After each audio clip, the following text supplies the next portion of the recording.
सकाळी सकाळी महाराजांचं दर्शन झालं. लालपरी चालली आहे नवीनवाली, साताराची गाडी आहे, सातारा. आणि रस्त्याचं काम बऱ्यापैकी झालं आहे, म्हणजे खराब रस्ते आहेत असं नाही, असं म्हणत नाही आहे. संगमेश्वर साईडला किंवा त्याच्या पुढे थोडे खराब रस्ते आहेत. खेड मागे सोडलं आहे. मुंबई ते गोवा किंवा गोवा ते मुंबई अशी राईड होणं नाही, याचं कारण इतका सुंदर अनुभव, सोबतच इतके सुंदर रस्ते.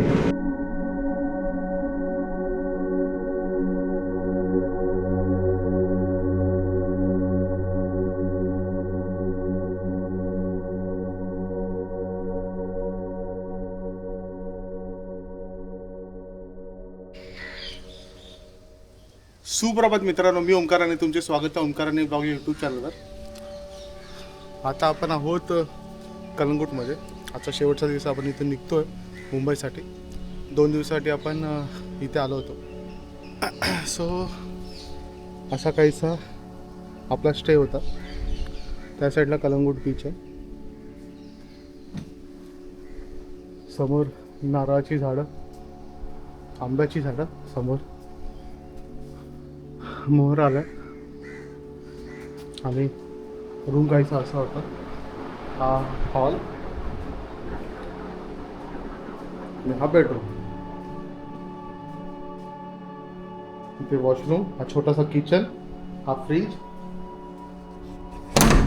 आणि मागे एक छोटीशी गॅलरी. इथे तुम्ही बसून चहा कॉफी सगळ्या गोष्टी करू शकता. इथे पण नारळाचे झाड आहे. सो स्टे एक नंबर आहे. जवळपास 2-3 वर्ष मी इथेच येतो स्टेला, कलंगूटला आहे. मी तुम्हाला पण रेकमेंड करेन, काही जर तुम्हाला गोव्याला यायचं असेल कलंगूट साईडला तर कमेंटमध्ये हाय टाका, तुम्हाला मी स्टेची पूर्ण डिटेल दे. चला आता इथून आपण निघतो आहे. सगळं सामान मोस्टली पॅन्थरमध्ये भरलेलं आहे. रायडिंग जॅकेट घालायचं, हेल्मेट घ्यायचं, नाही निघायचं आहे. चला. सो चला निघते लावण्य. आपला पॅन्थर. टाईम झाला आहे 9:49 आणि आपण निघतो आता कलंगूटवरून. सामान जरा थोडं जास्त झालं, पण ठीक आहे. टॉप बॉक्स पण फुल आहे, डिक्की पण फुल आहे. गणपती बाप्पा मोरया, हर हर महादेव, छत्रपती शिवाजी महाराज की जय.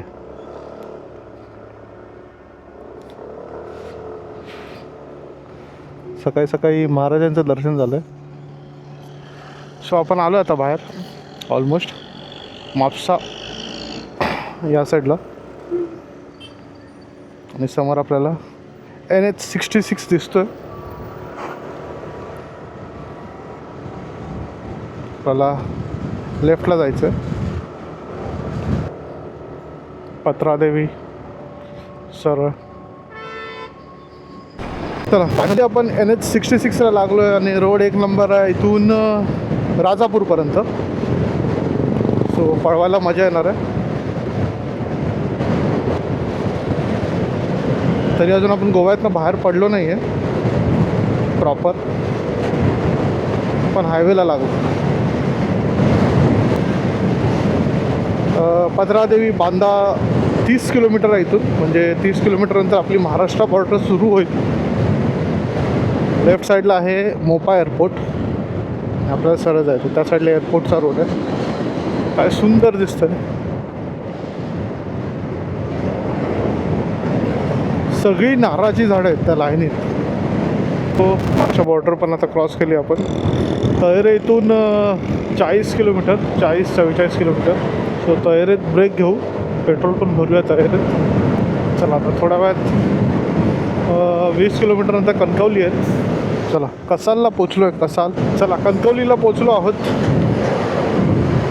कणकवली बायपास करूया. गोव्यापासून इथपर्यंत इतके रोड सुंदर आहेत कोकणातले. तळेरेला पोचलो आहे. नशीब इथे लाईट आहे.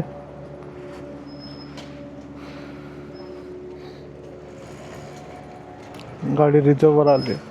खाली तळेरे एस स्टँड. आपण गावी आहोत, पण ॲक्च्युअली आता झालं आहे इथून माझं गाव 5 किलोमीटर आहे फक्त. पण 12 वाजलेत, उशीर होईल खूप पुढे जायला. तर आता एक राजापूरला ब्रेक घेऊ.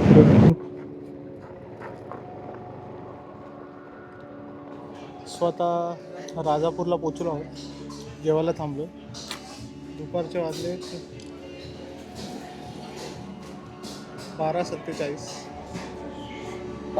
सकाळी थोडं लेट निघालो, 10:30च्या दरम्यान निघालो, त्यामुळे 9:30च्या दरम्यान निघालो. 10 वाजले तसं निघता आणि तरी बऱ्या पेसने आलो तळेरेपर्यंत आणि रोड चांगला आहे, त्यामुळे आता राजापूरला जेवायला थांबतो आणि त्यानंतर संध्याकाळी माणगावला वगैरे थांबूया जेवणासाठी. संध्याकाळी म्हणजे रात्रसोबत पोचायला. चला आता जेवूया आणि त्यानंतर निघूया. चला जेवण झालं आहे. वॉटर रेस्टॉरंट अँड बार कोकण. चला आता निघालो आहे राजापूरमधून. जेवण झालं, छान होतं जेवण. राजापूरमध्ये थांबायचं असेल तर तुम्ही ते थांबू शकता. बजेट फूड, फिश पण अवेलेबल आहेत. चला लांजा इथून 30 किलोमीटर. चला रत्नागिरीला पोचलो आहोत. राईट साईडला सॉरी लेफ्ट साईडला रत्नागिरी हातकंबा. लांजा मागे सोडलं, पाली मागे सोडलं. आता आहोत रत्नागिरीला. इथून 6 तासाचा प्रवास मिनिमम. रस्ता बऱ्यापैकी चांगला आहे आता पुढे. नागोटने माणगाव सोडलं तर रत्नागिरी आणि संगमेश्वरच्या मध्ये एक ब्रिज बनतो संगमेश्वरला, आणि या साईडला मार्लेश्वर. ब्रिजचं काम बऱ्यापैकी जास्तच बाकी होतं, तर झालं आहे ऑलमोस्ट. गेल्या वर्षी तर हे पण नव्हतं काहीच. हे जे समोर दिसतं रस्त्याची चाळणी झाली. हां छोटासा रोड आहे त्यामुळे ट्रॅफिक खूप. लालपरी चालली आहे नवीनवाली, साताराची गाडी आहे. सातारा आपण गणेश कृपाला पोचू. जरा एक ब्रेक घेऊ गणेश कृपाला. पाणी थंड काहीतरी पिऊया, कारण थोडी गरमी आहे. साताराची लालपरी गणेश कृपाला पोचलो आहे. संगमेश्वरला पोचलो आहोत. राईट साईडला संगमेश्वर डेपो नवीन बांधला आहे. चिपळूण मागे सोडलं आहे. परशुराम घाटाकडे आपण चाललो आहे. सनसेट होत आलं आहे.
आपण आता परशुराम मंदिराच्या जवळपास आहोत.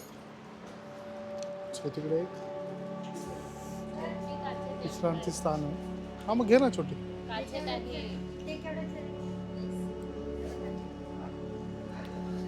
त्या इथे कैरी पण आहे. आणि हे मँगो मँगोवाला जास्त भारी.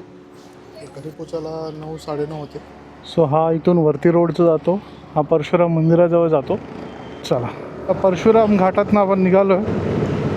अजून 220 किलोमीटरची राईड बाकी आहे. तो मित्र हो, आपण राईडच्या शेवटच्या टप्प्यात आहोत. आपण घरी जातो आहे. सो मुंबई टू गोवा ही राईड नेहमीच एक नंबर असते. गोव्याला जायचे 2 रस्ते आहेत. एक तर मुंबईहून तुम्ही डायरेक्ट कोकण रूटने गोव्याला जाऊ शकता, जो सगळ्यात नियरेस्ट म्हणजे शॉर्टेस्ट डिस्टन्सवाला रूट आहे. दुसरा आहे कोल्हापूर मार्गे. त्यावेळी आय थिंक थोडा पार्ट कर्नाटकचा करत तुम्ही गोव्यामध्ये शिरता, पण त्याचे किलोमीटर थोडे जास्त आहेत. कोकणातले रस्ते खराब असल्यामुळे मोस्टली लोक कोल्हापूरच्या मार्गाने जातात. पण मला स्वतःला कोकणातून प्रवास करायला खूप आवडतो, त्यामुळे आपण कोकणातल्याच रूटने गेलो आणि कोकणातल्याच रूटने परत जात आहोत. आणि रस्त्याचं काम बऱ्यापैकी झालं आहे. म्हणजे खराब रस्ते आहेत असं नाही असं म्हणत नाही आहे. संगमेश्वर साईडला किंवा त्याच्या पुढे थोडे खराब रस्ते आहेत आणि ते माणगावच्या पुढे थोडे रस्ते खराब आहेत. पण आजूबाजूचे सुंदर नजारे पाहत आपण हे अंतर आता तिकडे सूर्यास्त होतं. मागे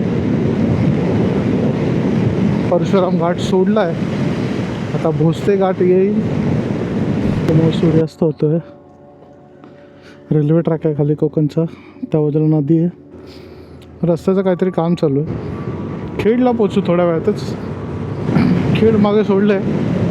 मुंबई ते गोवा किंवा गोवा ते मुंबई अशी राईड होणं नाही, याचं कारण इतका सुंदर अनुभव, सोबतच इतके सुंदर रस्ते. आणि ह्या रोडला एवढे म्हणजे तुम्ही जेवणासाठी तुम्हाला एवढे ऑप्शन्स आहेत. तुम्ही कुठे पाहिजे तिकडे थांबू शकता, पाहिजे त्या गावात थांबू शकता. आणि मस्त चांगलं फूड मिळतं. आता तर मी ह्या रूटला खूप वेळ आले, सो मला प्रत्येक छोट्या मोठ्या गावांमध्ये कुठे आपण जेवण करू शकतो, कुठे चांगलं मिळतं कोणत्याही वेळेला असू दे, सो त्या गोष्टी चांगल्या लक्षात राहिल्या आहेत. चिपळूण असेल किंवा संगमेश्वर असेल किंवा इथे माणगाव असेल किंवा खेड असेल, प्रत्येक ह्याच्यामध्ये मधल्या पार्टमध्ये आता राजापूरमध्ये आज जेवलो आपण. राजापूरमधलं असेल किंवा रत्नागिरी असेल, त्या प्रत्येक ह्याच्यातलं कोणतरी एखादं स्पॉट जेवणासाठी नाश्त्यासाठी ठरवलेलं आहे. म्हणजे तिकडे आपण नाश्ता करू शकतो. आणि मला ह्या रूटला राईड करायला खूप मजा येते. काय रूट तर एकदम कडक आहेत, पळू शकता तुम्ही पाहिजे त्या स्पीडला. आपल्या पॅन्थरची लिमिट आहे 90-100, ह्यामध्येच आपण असतो, जास्त पळवत नाही.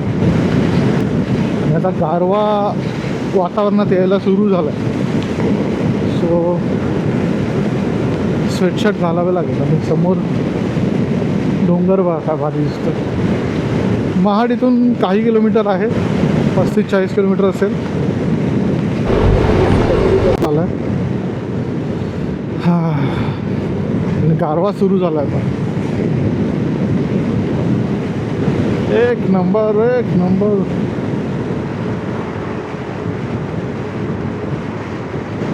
चला आलो बाहेर टनलमधून. हो वा, सगळीकडे तांबडं फुटलं पूर्ण. वरती चंद्र दिसतोय. किती सुंदर सूर्यास्त असतो हिवाळ्यामध्ये, फार भारी वाटतं. सूर्यास्त होऊन खूप टाईम झालं, पण बाकीचं वातावरण फार सुंदर दिसतंय. पेट्रोल भरावं लागेल, जिजावर आली टाकी परत एकदा. आनंद भवनला आपण नाश्ता केला, म्हणजे कॉफी घेतली. चला माणगावला पोचलो होतो. मंडे आहे त्यामुळे जास्त ट्रॅफिक नाही आहे. चला. रात्री 10च्या दरम्यान मी पळसपेला पोचलो आणि त्यानंतर पाऊण तासात घरी पोचलो. तर मित्र, हा ब्लॉग मी इथे सेंड करतो. तुम्हाला हा ब्लॉग कसा वाटला नक्की कमेंट करून सांगा. व्हिडिओला लाईक शेअर आणि कमेंट करा आणि चॅनलवर नवीन असाल तर चॅनलला नक्की सबस्क्राईब करा. आपण भेटूया पुढच्या ब्लॉगमध्ये.